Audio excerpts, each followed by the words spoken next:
Season 5 Reloaded kept with the theme of this entire year, which is to change a bunch of weapons that nobody would notice unless we were told otherwise. We went through kind of all this on update day, and now that all the numbers have been processed and we've updated them on the spreadsheet, you can kind of see where things lay out. We do kind of have an updated meta, but not really a change to the meta. Static is probably still going to be the #1 gun with a bunch of other weapons fairly close.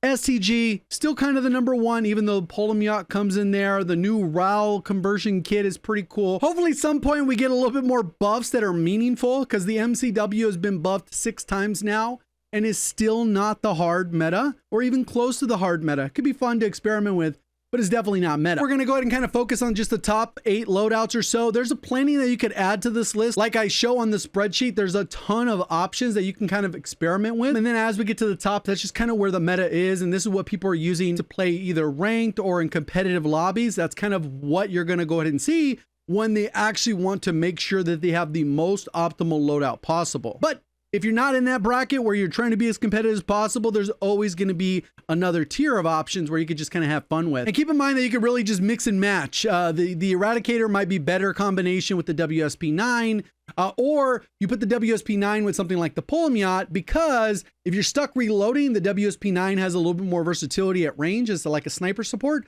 and it can kind of solve in there. Striker kind of fits in there as well. BP50 conversion kit, you can kind of have a few different options. Just something to keep in mind that you could really mix and match. It's not like if you use this TAC Eradicator, you should use this Striker.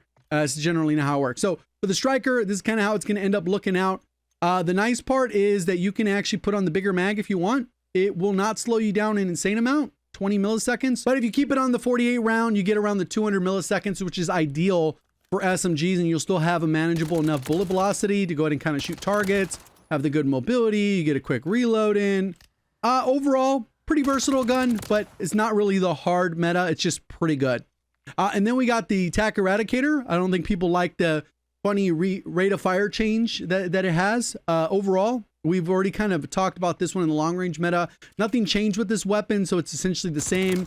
You get that little bit of fast fire rate at the beginning, and then it slows down a little bit. You want to make sure you're landing those shots just so that you get the faster TTK, and that keeps it as simple as possible. Low recoil, a little bit slower fire rate once you get past that first initial rate of fire. Then we get a new gun in the mix, which is the Pulemyot. Especially this version. We had the Pulemyot early on because of the conversion kit, but this is without the conversion kit because they buffed it on the in terms of multiple data points, but also the rate of fire was probably the most important one.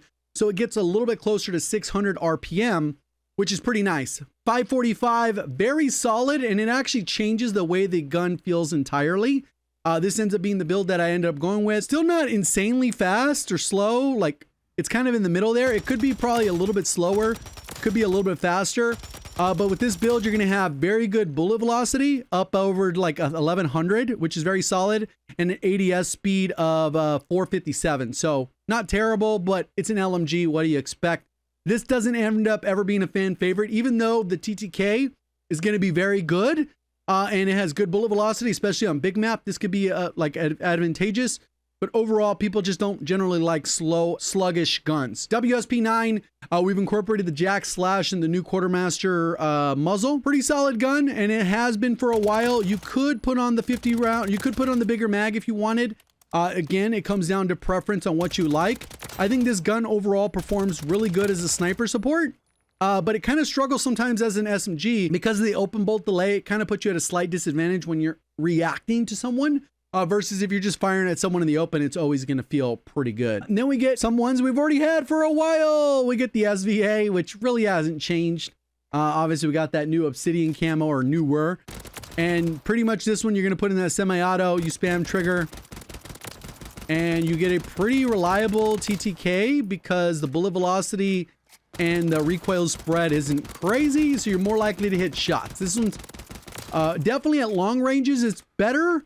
On Rebirth, it's probably less as good. Maybe you'd probably opt for something like the MTZ 556 or a few other options, but long range, this is a very good option, still reliable. Superi, it's gotten nerfed multiple times. It still performs relatively good. The 630 TTK, other than that, it's still pretty reliable. I think a lot of people kind of just veered away from the consistency aspect of it, but overall, it's still a pretty good gun. They just made it less OP, and Again, like I said at the beginning, when they nerf something, they don't tend to nerf it to the ground, and they don't tend to buff it where it's meaningful. So we kind of end up with the same metas even after updates, which is good for people that complain about, hey, the update. I know people will say, oh man, we got to level up a new gun. Well, you literally don't. With this game, they keep the same meta for months and months and months. And there's not even blueprints worth buying in the store. So I don't get their logic behind it, but it is what it is. Then we get the SCG and the static. Both were nerfed, but not nerfed enough again to take them out of the meta. They're still very much there. Now that the SCG isn't like the number one, it beats out everything at every range. It's just very good at all ranges. And an SMG will generally win up close, which is the way it should be. And then loadout's pretty much the same as kind of we had for it for a while now. And then you kind of just use that. Don't mind all the cosmetic part of it, the flare. That's just because we have that new blueprint, the Cosmos one you get from zombies. Static. Still very good. We've swapped out the Jack Slash. We still keep the Quartermaster Suppressor because that's kind of tried and true at this point. The static's still very good. And then even with all those nerfs, it still made it so that one headshot in the mix will lower the TTK, will make it a little bit faster. And that's kind of the strong suit of this gun. A lot like the PP Bison, the Bullfrog, a lot of those guns, you needed the one headshot to make them good. This gun, that's all you need. And eventually, they'll probably make it so it's a two-shot headshot, and then it'll be kicked kind of out of the meta. But at the moment, still use it. It'll be still probably the best jack of all trades, even though there are some guns that will kill faster or move a little bit faster. I think it just does a really good job. Ammunition economy, pretty much it's just an all-around balanced gun, even after the nerf. So we'll kind of see how it goes. Let me know what your thoughts are. We got COD next this week. Tune in. We'll have a stream going live. Link to the top description on probably YouTube on my second channel, as well as Twitch. Hopefully we'll see you there supporting. If not, we'll see you on the next one. Thank you for watching as always. Have a great day.